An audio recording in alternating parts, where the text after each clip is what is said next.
We're going to move into the question portion now. I'd like to start with some economic discussion. So income tax breaks and tax breaks for businesses have been a huge point of conversation for lawmakers in the last several years, particularly because small businesses argue that they're disadvantaged and big businesses say they're necessary for economic development. So where would you fall in deciding whether you would support a tax incentive or a income tax break for a certain industry in Georgia, or would you support it at all? And just please explain your answer. We'll start with you, Ms. Palmer.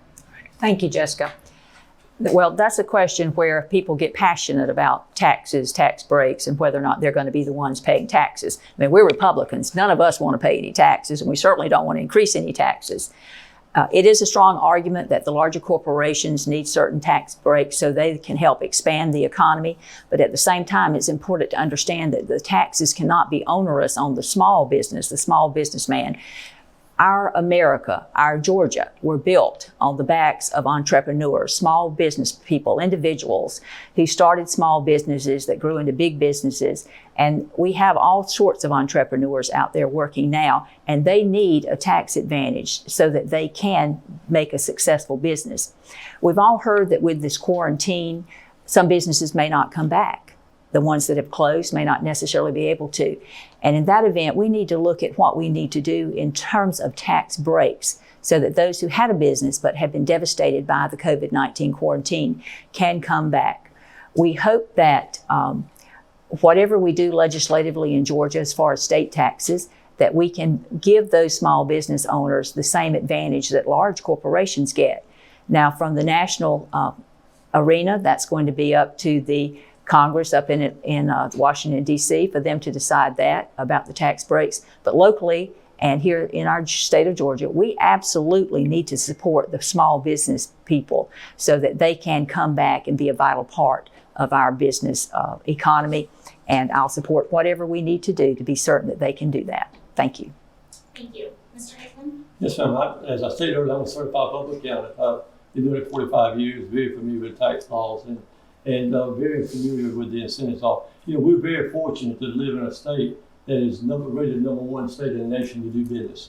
Our state has been pro-business and hopefully will continue. But we've got that recognition because we do have incentives. We want people to come to Georgia. We want manufacturing jobs to come back. And so we know in order to do that, we've got to have incentives to bring businesses here. Our corporate tax rate is a little less than 6%, and it's been like that. It actually got changed a couple of years ago, but prior to that, it was like that forever and ever, which is not onerous to the small business. It's just very important that we are proactive in trying to find incentives to bring. We know now that under the Trump administration, that the maximum tax on C corporations is now 21%. We've actually getting a lot of businesses coming back to Georgia for that reason, and that's because all the tax rates are the same. 21%, the maximum tax rate is 21%. So we know that people come where there are incentives, and Georgia's been very fortunate, and we need to keep moving in that same direction to identify tax incentives to bring businesses to Georgia. Thank you. Dr. Wilkie? Yes, I think it's an excellent question, and I'm all for incentives to get business and get the economy going. We have to with this recent virus outbreak because I fear that a lot of small businesses are not going to come back. And with that, that brings a whole other issues with their healthcare and various other things. But let me give you an example of what has worked. I don't think anybody would argue that the movie industry has not been a positive for the state of Georgia. Even in our area, close to Savannah too as well, you see movies being shot. So I think that's an added plus, and I don't think anybody would argue what they're doing for this state.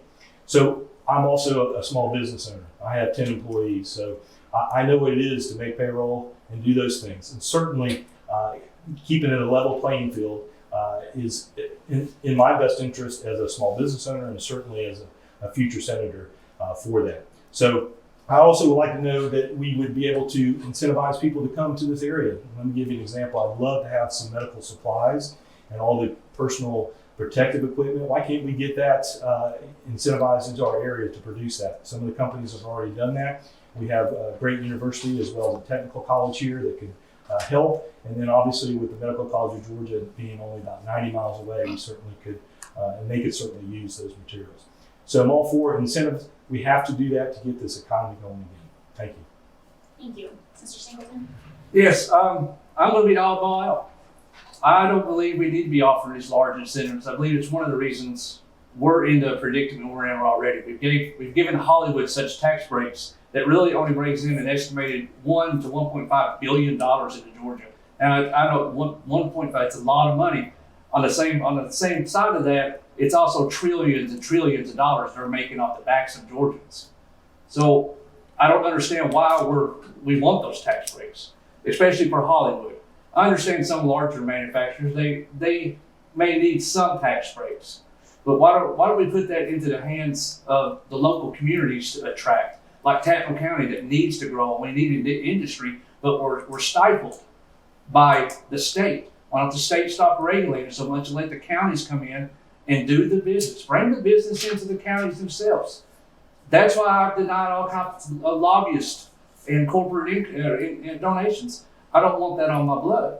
We need to be proactive in small business and give them the tax breaks they deserve. Especially after this, if it means we give small business under a certain amount of money, $250,000 a year or so, a severe tax break of no taxes, so be it. We have to get these businesses back open and employees back in their business. It's the only way we're going to do it. But large corporations can survive where these small companies cannot.